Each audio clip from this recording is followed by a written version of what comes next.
On March 18th, the New York Times published an editorial called "America Has a Free Speech Problem." It was the third nearly identical article published in national media in just 2 weeks, and roughly the 10,000th in the 3 years or so since cancel culture became a nationwide moral panic. The editorial engages in a number of tropes that show up frequently in these articles, and I want to break them down one by one. Let's dive in. We begin with a howling fucking lie. The editorial tells us that Americans are losing hold of a fundamental right, the right to speak our minds and voice our opinions in public without fear of being shamed or shunned. This is not a right.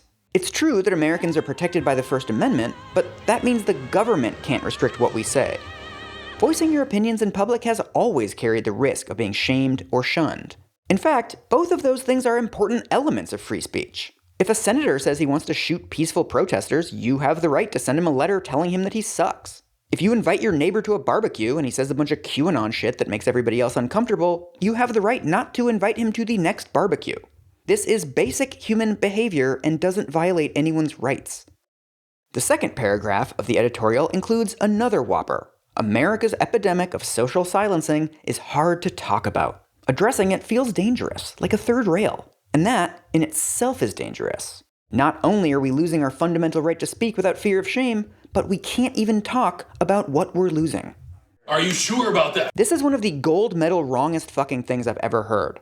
The idea that cancel culture, wokeness, whatever you want to call it, threatens free speech is one of the most over-addressed topics in American journalism. Like I just said, this is the third time the same article has appeared in national media in 2 weeks.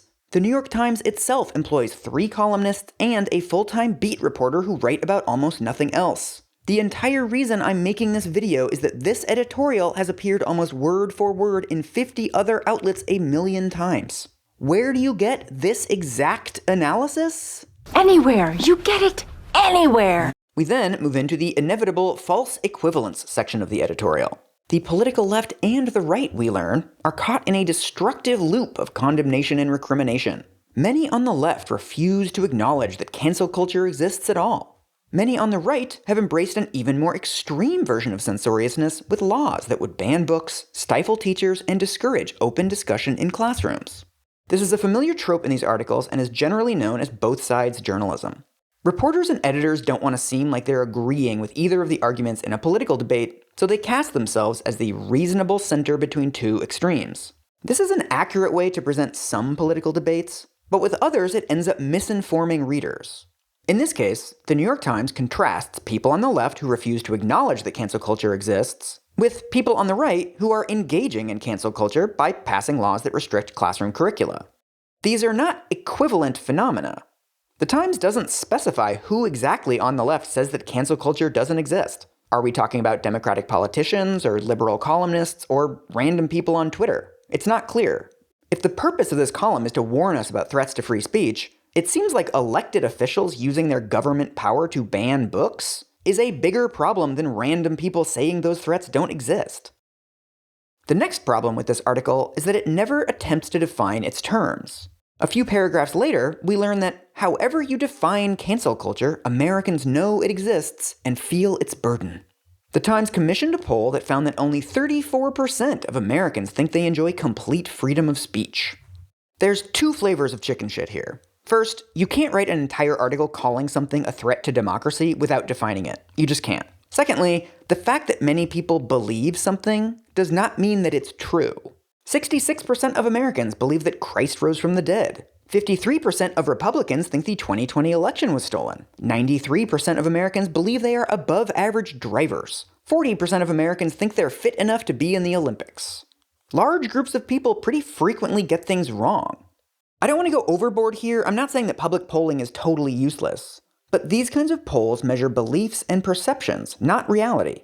If you want to know whether Americans want a higher minimum wage or legal weed, by all means, ask them. But if you want to know the crime rate, or how many trans people there are, or how many shark attacks happened last year, I cannot think of a worse way to find out. And this concept is important when it comes to moral panics. The media has a long history of convincing Americans of threats that don't exist. In the 1980s, more than a third of Americans thought children had a 50-50 chance of being kidnapped by a stranger. In the 1990s, 4 out of 5 Americans thought frivolous lawsuits were out of control. In reality, stranger kidnappings are vanishingly rare, and the number of lawsuits was steadily falling in the 1990s. Looking back, the media's relentless amplification of non-representative anecdotes convinced the country that something rare was happening frequently. The next section of the editorial gives you, the reader, an opportunity to answer the same questions as the participants in the New York Times poll. Let's do these together. Okay, first question. Over the past year, have you held your tongue because you were concerned about retaliation or harsh criticism? This is actually kind of a tough one. Whether I hold back from speaking is almost entirely dependent on the context. I have some far-right relatives, so when I'm around them, I tend not to bring up politics because, they'll criticize me, I guess. I used to do consulting work for corporations, and I held my tongue a lot around them because if I said things like, taxes on rich people should be higher, or have you ever been on Jeffrey Epstein's boat, they might retaliate by not hiring me again. Come to think of it, I actually hold my tongue pretty frequently because I'm an adult. And that's what adults do. But this question is asking whether I've done this even once in the past year. And of course I have. So I'll answer yes. Let's see what everybody else said. So 55% of Americans have held their tongue in the past year. And 44% of Americans are fucking lying. Interesting finding. Okay, next question. Over the past year, have you retaliated against or harshly criticized another person because of something he or she said? Well, of course I have. I've read things in the national media, like this fucking article, that I believe deserve harsh criticism, so I've tweeted about how they suck. And again, I have some pretty far-right relatives, so when they've posted on Facebook about how COVID isn't real and we wouldn't need vaccines if we turned off our 5G cell phones, I've harshly criticized them. But wait a minute, this poll is also asking in the very same question whether I've retaliated against anyone for their speech. That implies some sort of real consequence. Like if I've fired someone or keyed their car or destroyed their reputation. This poll question is asking two very different things. Have you ever tried sugar or PCP? So it's a dumb question, but I have harshly criticized people in the last year, so I have no choice but to answer yes. What are the results? This is extremely odd. As written, 77% of Americans are claiming they have not harshly criticized anyone for their speech in the past year. Never. Not even once. This should have been a huge red flag to the people who designed this poll. Answers like this indicate that your sampling is off, your question wasn't worded clearly, or some other obvious error crept into your data. And that appears to be exactly what happened. The writers of this editorial, to their credit, provided a link to the raw polling from which they pulled these results. Readers can click on their own answer, but that's not what's being shown here. These numbers are based on a phone survey of 1,507 Americans conducted by the Siena College Research Institute in February. This particular question appears second in the New York Times editorial, but on the underlying phone survey, it's the 30th question. Before respondents got to it, they were asked whether they think the country is going in the right direction, whether freedom of speech is an important principle, and, importantly, whether they themselves hold their tongue for fear of retaliation. This is what's known as priming. If I ask you out of the blue how important dental health is to you, you're probably going to say, truthfully, that it's not something you think about all that much. There's other issues like diet or exercise or sleep that you focus on more. But if, before I ask you that question, I spend 15 minutes asking you other questions about whether you think it's important to floss, if you think dental care should be free, and are you aware that this politician you hate is trying to take away dental insurance? By the time we get to that very same question, you're going to tell me that dental health is a super important issue and we must defend it from these existential threats. I'm obviously exaggerating, but this is a real effect and the only thing that explains this bizarre result. If you spend 15 minutes telling people that retaliation and harsh criticism are threats to free speech, and then you go, say, have you retaliated against anyone or harshly criticized them in the last year? Of course they're going to say no. This question is bad and these answers are meaningless. And it gets even worse in the next question. How much of a problem is it that some Americans do not exercise their freedom of speech in everyday situations out of fear of retaliation or harsh criticism? What we're looking at is an example of something called push polling, a well-known manipulation tactic that mostly shows up in political campaigns. For example, during the run-up to the 2016 Brexit referendum, the Leave campaign ran a series of polls on Facebook asking voters how they felt about the fact that Turkey was about to join the EU. Turkey is the largest Muslim country on the European continent, and these polls often featured graphics indicating that millions of non-white immigrants were about to have unfettered, borderless access to the UK. This was, of course, bullshit. EU officials had said for years that Turkey's membership was a long shot to begin with and wouldn't even be considered before 2030 at the very earliest. Countries have to fulfill 35 economic and political criteria to join the EU, and as of 2015, Turkey had only fulfilled 1. The premise of the poll was a lie. But when information is presented to you as the background to a question, it's difficult to separate fact from fiction, and even harder to express your skepticism in the answer. Now read the New York Times question again. How much of a problem is it that some Americans do not exercise their freedom of speech in everyday situations out of fear of retaliation or harsh criticism? This question is doing the same thing. It's not asking you whether something is a problem. It's telling you that not speaking due to fear of criticism is a threat to freedom of speech, and then asking how concerned you are about it.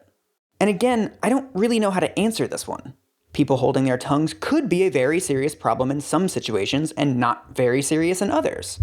But because this is a scripted voiceover that I wrote in advance, I'll choose not very serious. I appear to be in the minority. 84% of Americans said it's a somewhat serious or very serious problem that people don't exercise their freedom of speech in everyday situations. But of course they did. This survey primes respondents to think about a list of things that annoy them, then asks, hey, how annoying is this phenomenon?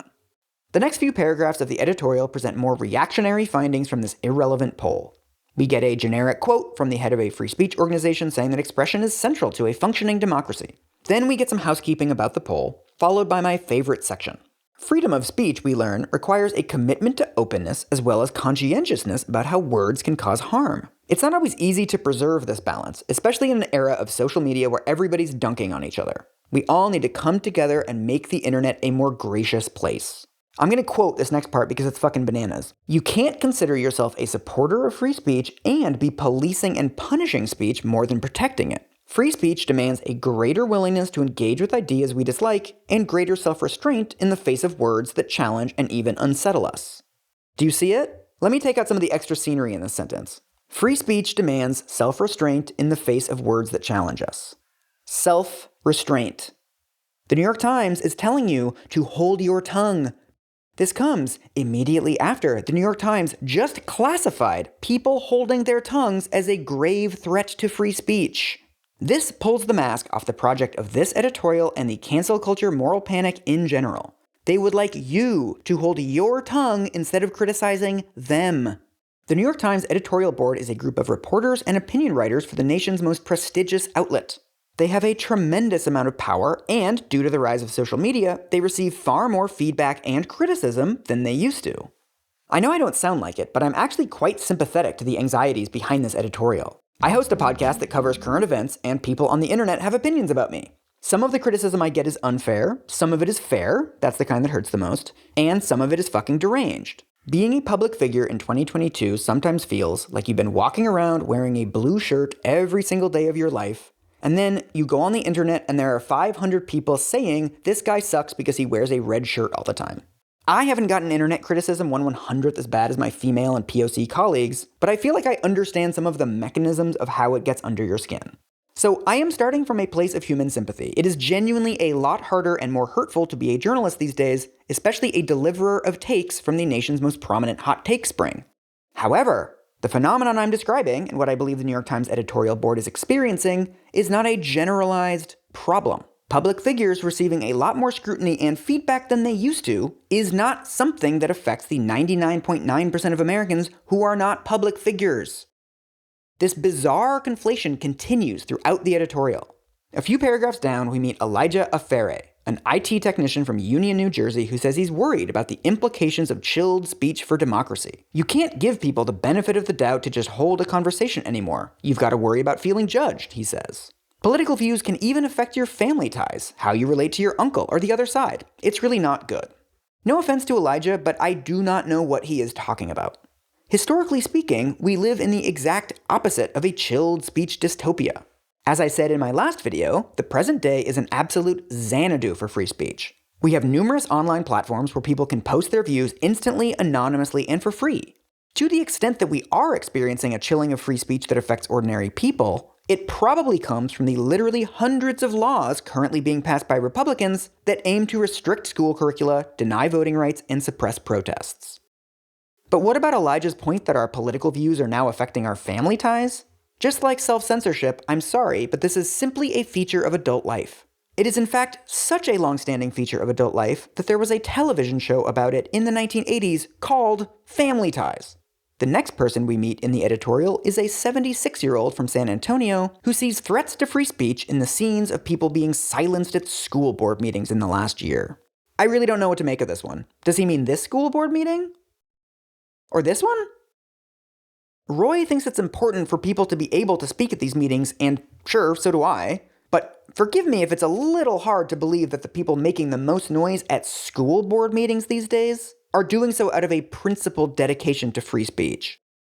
The final source in the editorial is, I swear to God I'm not kidding, a 93-year-old woman who is gravely concerned with what is happening on college campuses. The New York Times quotes her as saying that college students protesting speakers are undermining the Constitution. What is this quote doing here?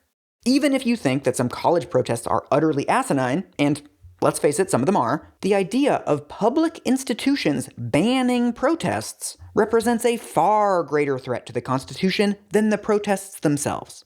I have read a million of these articles in the last few years, and I'm always struck by how few actual solutions they offer. Any attempt to address so-called liberal censorship would itself be censorship.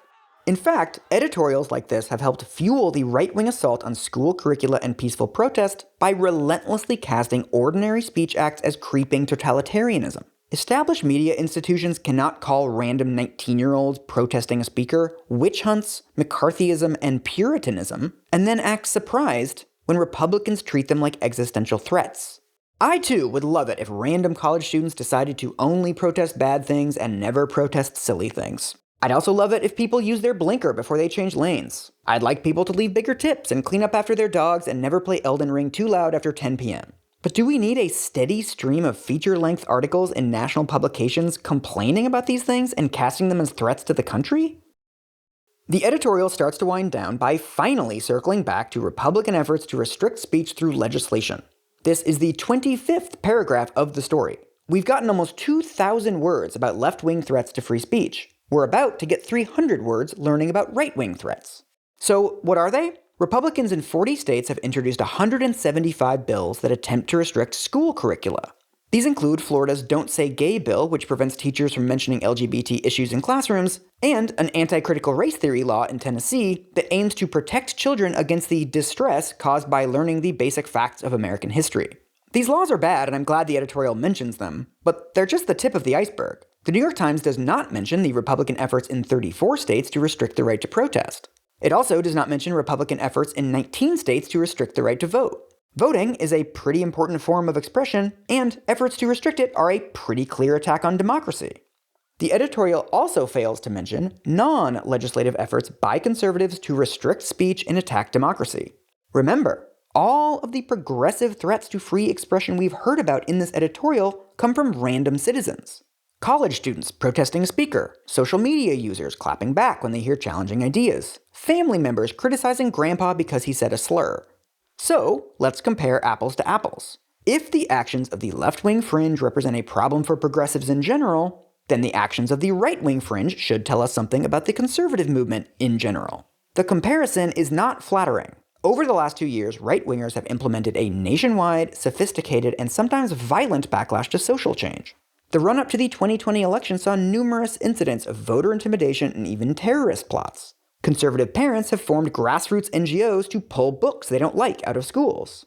Shama Sawant, a socialist woman of color on the Seattle City Council, has received 109 pages worth of rape and death threats since 2020. Some of these threats allegedly came from IP addresses associated with retired members of the LA and Memphis police departments and Seattle's 2018 Firefighter of the Year.